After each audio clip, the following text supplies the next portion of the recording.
అందరికీ నమస్కారం. మన మెదడు ఎలా పనిచేస్తుంది, మనమెలా ఆలోచిస్తాం, విషయాల్ని ఎలా గుర్తుపెట్టుకుంటాం, అసలు నిర్ణయాలు ఎలా తీసుకుంటాం? భలే ఆసక్తిగా ఉంటాయి గదా ఈ ప్రశ్నలు. సరే, వీటన్నింటికీ సమాధానాలు వెతికే కాగ్నిటివ్ సైకాలజీ అనే అద్భుతమైన ప్రపంచంలోకి ఈరోజు మనం ఒక చిన్న ప్రయాణం చేద్దాం. మీకెప్పుడైనా ఇలా అనిపించిందా? ఏదో పనిలో చాలా సీరియస్గా ఉన్నప్పుడు మన కళ్ల ముందే ఉన్న ఒక పెద్ద వస్తువును కూడా మనం పట్టించుకోం. చాలా కామన్ ఇది. అసలు మన మెదడు ఎందుకు ఇలా ప్రవర్తిస్తుంది? దీనికి ఒక ఫేమస్ ఉదాహరణే ఇన్విజిబుల్ గొరిల్లా ప్రయోగం. ఇందులో ఒక వీడియో చూపిస్తూ కొంతమంది ఆటగాళ్లు ఎన్నిసార్లు బాస్కెట్బాల్ పాస్ చేసుకున్నారో లెక్కించమని చెప్పారు. చాలామంది ఆ పాస్లు లెక్కించడం మీద ఎంత ఫోకస్ పెట్టారంటే మధ్యలో గొరిల్లా సూట్ వేసుకున్న ఒక వ్యక్తి వచ్చి డాన్స్ చేసి వెళ్ళిపోయినా కూడా అస్సలు గమనించలేకపోయారు. దీన్నే ఇన్అటెన్షనల్ బ్లైండ్నెస్ అంటారు. అంటే మన ఫోకస్ అంతా ఒకే చోట ఉన్నప్పుడు మన మెదడు ఊహించని వాటిని పట్టించుకోదన్నమాట. మన మైండ్ ఎలా పనిచేస్తుందో అర్థం చేసుకోవడానికి ఇది ఒక పర్ఫెక్ట్ స్టార్టింగ్ పాయింట్. సరే, మరి ఈరోజు మన ప్రయాణం ఎలా ఉండబోతుందో ఒకసారి చూద్దామా? ఫస్ట్ మన మనసులోకి సమాచారం ఎలా వెళ్తుందో చూస్తాం.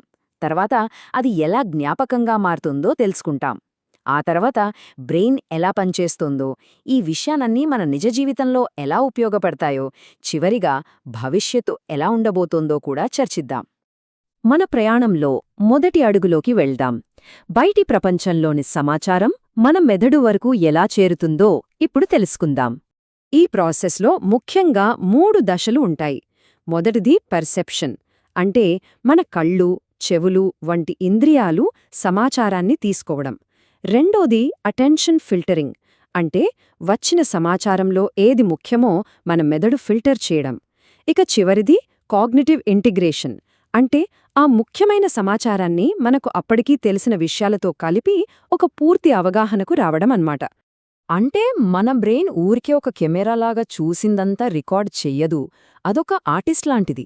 మన ఇంద్రియాల నుంచి వచ్చిన చిన్న చిన్న మొక్కల్ని తీసుకుని మనకోసం ఒక వాస్తవిక ప్రపంచాన్ని చురుగ్గా నిర్మిస్తుంది. ఈ గ్రహణశక్తి అనేది 2 రకాలుగా పనిచేస్తోంది. అదొక 2-వే రోడ్ లాంటిదే. ఒకటి బాటమ్ అప్ ప్రాసెసింగ్. ఇందులో మనం చూసినవి, విన్నవి అంటే డేటాను బట్టి ఒక విషయాన్ని అర్థం చేసుకుంటాం. ఉదాహరణకు ఒక పువ్వు రంగు, ఆకారం చూసి దాన్ని గుర్తించడం లాంటిది. రెండోది టాప్ డౌన్ ప్రాసెసింగ్. ఇందులో మనకు అప్పటికే ఉన్న జ్ఞానాన్ని, అనుభవాన్ని వాడతాం. అక్షరాలు సరిగ్గా లేకపోయినా ఒక పదాన్ని మనం చదవగలగడం దీనికి మంచి ఉదాహరణ. దీన్నే కాక్టెయిల్ పార్టీ ఎఫెక్ట్ అంటారు. అంటే మనం ఎంత రద్దీగా, గోలగా ఉన్నా పార్టీలో ఉన్నా ఎవరైనా మన పేరు పిలిస్తే చాలు మన అటెన్షన్ వెంటనే అటు వెళ్ళిపోతుంది కదా. ఇది మన బ్రెయిన్ అనవసరమైన శబ్దాల్ని ఫిల్టర్ చేసి ముఖ్యమైన వాటిపై ఎలా దృష్టి పెడుతుందో చూపిస్తుంది. ఓకే, మన అటెన్షన్ని తీసుకున్న సమాచారం తర్వాత ఏమవుతుంది? అదే మన నెక్స్ట్ టాపిక్. అసలు మన జ్ఞాపకశక్తి ఎలా నిర్మించబడిందో చూద్దాం. జ్ఞాపకశక్తి అంటే ఏదో ఒకటే అనుకుంటాం, కానీ అది నిజానికి ఒక పెద్ద బిల్డింగ్ లాంటిది. అందులో సెన్సరీ మెమరీ అనే ఎంట్రన్స్, షార్ట్ టర్మ్ మెమరీ అనే వర్కింగ్ ఏరియా, ఇంకా లాంగ్ టర్మ్ మెమరీ అనే ఒక పెద్ద లైబ్రరీ ఉంటాయి. మనం ప్రస్తుతానికి ఏ విషయం గురించి ఆలోచిస్తున్నామో ఆ సమాచారమంతా ఈ షార్ట్ టర్మ్ మెమరీలోనే ఉంటుంది. దీన్ని మన మైండ్లో ఒక చిన్న వర్కింగ్ టేబుల్ లాగా ఊహించుకోండి. అయితే ఆ టేబుల్ మీద ఎక్కువ వస్తువులు పెట్టలేం, దాని కెపాసిటీ చాలా తక్కువ. మరి దాని కెపాసిటీ ఎంతనుకుంటున్నారు? అదే ఈ నంబర్ 7 ± 2. అంటే మన షార్ట్ టర్మ్ మెమరీ ఒకేసారి కేవలం 5 నుంచి 9 విషయాలను మాత్రమే గుర్తుపెట్టుకోగలదు. చాలా ఆశ్చర్యంగా ఉంది కదూ. దీన్నే జార్జ్ మిల్లర్ మ్యాజిక్ నంబర్ అన్నారు. ఇది సైకాలజీలో చాలా ముఖ్యమైన కాన్సెప్ట్.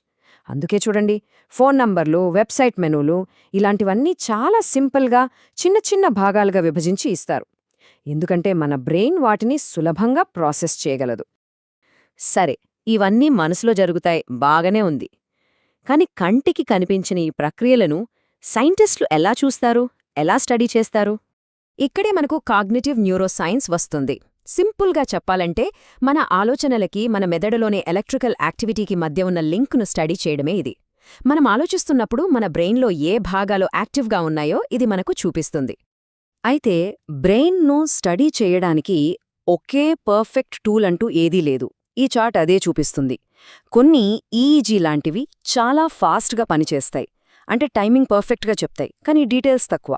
ఇంకొన్ని ఎఫ్ఎంఆర్ఐ లాంటివి సూపర్ డీటెయిల్డ్ ఇమేజ్లిస్తాయి, కానీ చాలా స్లో అనమాట. సరే, ఇదంతా తెలుసుకోవడం చాలా ఇంట్రెస్టింగ్గా ఉంది. కానీ మన డైలీ లైఫ్లో దీనివల్ల ఏమైనా ఉపయోగముందా? ఖచ్చితంగా ఉంది. దాని గురించే ఇప్పుడు చూద్దాం. ముఖ్యంగా మెంటల్ హెల్త్ రంగంలో దీని ప్రభావం చాలా ఎక్కువ. కాగ్నిటివ్ బిహేవియరల్ థెరపీ అంటే సీబీటీ గురించి వినే ఉంటారు. మన ఆలోచన సరళిని మార్చడం ద్వారా మన ఫీలింగ్స్ని, ప్రవర్తనని ఎలా మార్చుకోవచ్చో ఇది వివరిస్తుంది. ఇది చాలా సమస్యలకు అద్భుతంగా పనిచేస్తుంది. అంతేకాదండోయ్, పిల్లలకు ఎలా చదువు చెప్పాలి, ఆఫీసుల్లో ప్రొడక్టివిటీ ఎలా పెంచాలి, మనుషుల్లా ఆలోచించే ఆర్టిఫిషియల్ ఇంటెలిజెన్స్ని ఎలా తయారు చేయాలి, క్రీడాకారుల పనితీరును ఎలా మెరుగుపరచాలి, ఇలా ఎన్నో రంగాల్లో దీని ప్రభావముంది. ఇప్పుడు మనం ఈ ప్రయాణంలో చివరి దశకు వచ్చాం. భవిష్యత్తులో ఈ రంగం ఎలా ఉండబోతోంది? కొన్ని కొత్త సరిహద్దులు, కొన్ని పెద్ద ప్రశ్నలు మన ముందున్నాయి. ఆర్టిఫిషియల్ ఇంటెలిజెన్స్ అంటే ఏఐకి, కాగ్నిటివ్ సైకాలజీకి మధ్య ఇప్పుడు చాలా ఇంట్రెస్టింగ్ రిలేషన్ నడుస్తోంది. మనిషి మెదడును అర్థం చేసుకుని, దాన్ని స్ఫూర్తిగా తీసుకుని తెలివైన మెషీన్లను తయారు చేస్తున్నారు. ఆ మెషీన్లను స్టడీ చేయడం ద్వారా మళ్లీ మనం మెదడు గురించి కొత్త విషయాలు తెలుసుకుంటున్నారు. రెండూ ఒకదాని నుంచి ఒకటి నేర్చుకుంటున్నాయి. మన మెదడు గురించి మనకు తెలిసే కొద్దీ కొన్ని కొత్త ప్రశ్నలు కూడా వస్తాయి. ఈ టెక్నాలజీని ఎలా వాడాలి? ఎవరి ఆలోచనలైనా మనం చదవగలమా? దానికి సంబంధించిన నైతిక విలువలేంటి? వీటి గురించే న్యూరో ఎథిక్స్ అనే కొత్త రంగం మాట్లాడుతోంది. ఇన్ని విషయాలు తెలుసుకున్నాక చివరికి మన ముందొక పెద్ద ప్రశ్న మిగిలిపోతోంది. మెదడులోని ఈ న్యూరాన్లు, కెమికల్స్, ఈ భౌతిక ప్రక్రియల నుంచి నేను అనే ఈ ఫీలింగ్, ఈ చైతన్యం, ఈ అనుభూతి అసలిదెలా పుడుతోంది? ఇదే బహుశా సైన్స్లో ఇప్పటికీ సమాధానం లేని అతిపెద్ద మిస్టరీ. బహుశా అదే ఆలోచన యొక్క అంతిమ సరిహద్దు.